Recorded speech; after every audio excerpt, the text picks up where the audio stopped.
এই তিনটি কারণ আপনার সাথে ঘটে না থাকলে নিশ্চিন্ত থাকুন, ভাইবা শেষে আপনার চূড়ান্ত রেজাল্ট আসবেই ইনশাআল্লাহ। ৩ নম্বর কারণটা বেশি গুরুত্বপূর্ণ। আসসালামু আলাইকুম।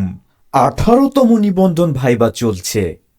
অনেক ভাই বোন ইতিমধ্যে ভাইবা দিয়ে ফেলেছেন, আবার অনেকেই ভাইবা দেবার প্রস্তুতি নিচ্ছেন। কিন্তু সবার মাঝেই একটি ভীতি কাজ করছে, ভাইবা শেষে চূড়ান্ত রেজাল্ট আসবে তো? 10 থেকে 11 গ্রেডের যে ভাইবা পরীক্ষা নেওয়া হয় তার মধ্যে নিবন্ধনের ভাইবা পরীক্ষায় সবচেয়ে সহজ হয়ে থাকে।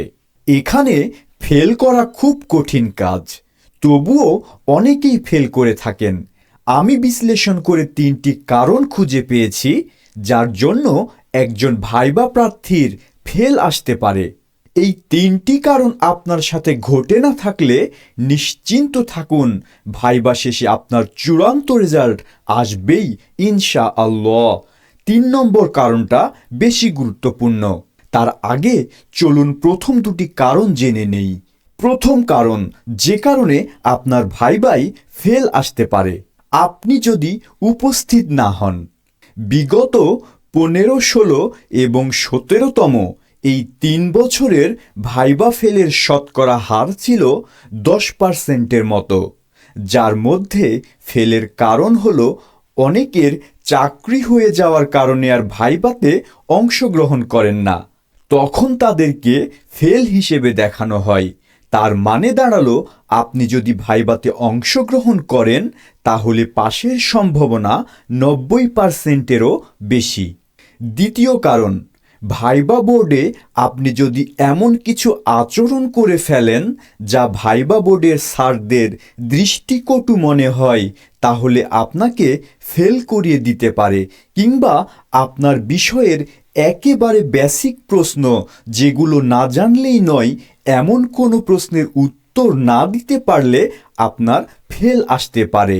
যেমন আপনি আইসিটি সাবজেক্টে পরীক্ষা দিতে গিয়ে যদি আইসিটির পূর্ণরূপ বলতে না পারেন, আবার সমাজবিজ্ঞান পরীক্ষা দিতে গিয়ে যদি বলতে না পারেন সমাজবিজ্ঞানকে কেন বিজ্ঞান বলা হয়, কিংবা গণিত পরীক্ষার ভাইবা দিতে গিয়ে যদি a+b² সূত্র বলতে না পারেন, তাহলে আপনাকে ফেল করিয়ে দিতে পারে।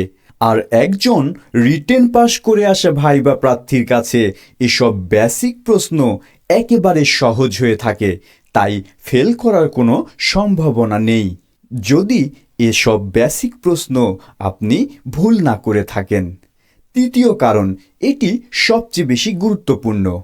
আপনার কাগজপত্রে তথ্যগত ভুল বা আবেদনের শর্ত পূরণ না করা, যেমন অনার্স শেষ না করেই আবেদন করা, আপনি যে বিষয়ে পরীক্ষা দিচ্ছেন সে বিষয়ে যেসব ক্রাইটেরিয়াগুলো ছিল সেগুলো পূরণ বা না জেনেই অ্যাপ্লাই করা, যেমন আপনি এক সাবজেক্টে পড়ে অন্য সাবজেক্টে অ্যাপ্লাই করে ফেলেছেন।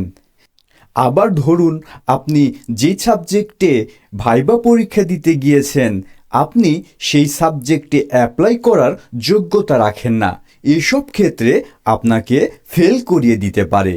এই 3টি কারণ আপনার সাথে না ঘটে থাকলে নিশ্চিত থাকুন, আল্লাহর রহমতে আপনি ভাইবা পাশ করে চূড়ান্ত রেজাল্ট আসবে আপনার ইনশাআল্লাহ। যারা 18তম নিবন্ধন ভাইবা পরীক্ষায় অংশগ্রহণ করছেন সবার জন্য অনেক শুভকামনা রইল। আল্লাহ সবার মনের নেক বাসনাগুলো পূরণ করুন। ধন্যবাদ সবাইকে।